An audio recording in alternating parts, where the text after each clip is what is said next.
ஆமாம். இப்போ வந்துட்டு நிறைய எப்படி சொல்கிறது, டிஃப்ரெண்ட்டாக எடுத்துகிட்டு இருக்காங்க. லவ்னா ஒரு உணர்ச்சி மாதிரி அந்த மாதிரி சொல்லாமல் ஒரு காமெடி பேஸில் கொண்டு போயிருக்கிறாங்க.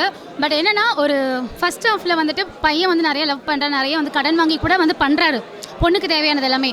ஸோ செகண்ட் ஹாஃபில் வந்து என்ன பண்ணுறாங்கன்னா அந்த கடன் வாங்கி அவங்க குடும்பத்தில் அசிங்கப்படுத்தும் போது அப்போ என்ன சொல்கிறாங்க, லைக் ஸ்வாப் பண்ணி பாரு, பையனா நீ இரு, 4 மாதத்துக்கு பொண்ணா நான் இருக்கேன் அப்படிங்கிற மாதிரி ஒரு கான்செப்ட் கொண்டு போயிருக்காங்க. ஸோ அதுதான் பையனுக்கு வந்து ஒரு பொண்ணு எப்படி பண்ணுறாங்களோ அதே மாதிரி ஒரு பொண்ணுக்கு பையன் பண்ணணும் அப்படிங்கிறது 4 மந்த் ஒரு அக்ரிமெண்ட் மாதிரி போட்டு போகிறாங்க. So it's different kind of love story. கண்டிப்பாக பிடிக்கும். ஏன்னா இப்போ இருக்கிறவங்களுக்கு நார்மலாகவே நமக்கு லைக் என்ன சொல்ல ஜென்சியோட ஷார்ட் டேர்ம்ஸ்லாம் நிறைய பேருக்கு புரியாது. இதுலேயும் அந்த மாதிரி இந்த L3ன்னு ஒரு விஷயம் சொல்லியிருக்காங்க. மூவி போய் பார்த்தா தெரியும் கண்டிப்பாக. படம் ஃபுல்லாகவே சொல்லணும்னு பார்த்தீங்கன்னா படம் ரொம்ப நல்லா இருக்குது. டேரக்டர் மகேஷ் ரொம்ப நல்லா பண்ணியிருக்காங்க. கொரியோகிராஃபி இருக்கட்டும், சாங்ஸாக இருக்கட்டும், மியூசிக்ஸாக இருக்கட்டும், every thing is doing good. Seriously. Sorry, நிறைய லவ் ஸ்டோரி பார்த்துருக்கோம் ப்ரோ. கூட இருக்கிறவங்க நம்மளை சுற்றி இருக்கிறவங்க எல்லாரையும். அதனால் எல்லா லவ் ஸ்டோரியும் டிஃப்ரெண்ட். இந்த மாதிரி ஸ்வாப் பண்ணிங்கிறதுலாம் கிடையவே கிடையாது. இது ரொம்ப டிஃப்ரெண்ட்டாக இருக்குது ஸ்டோரியே.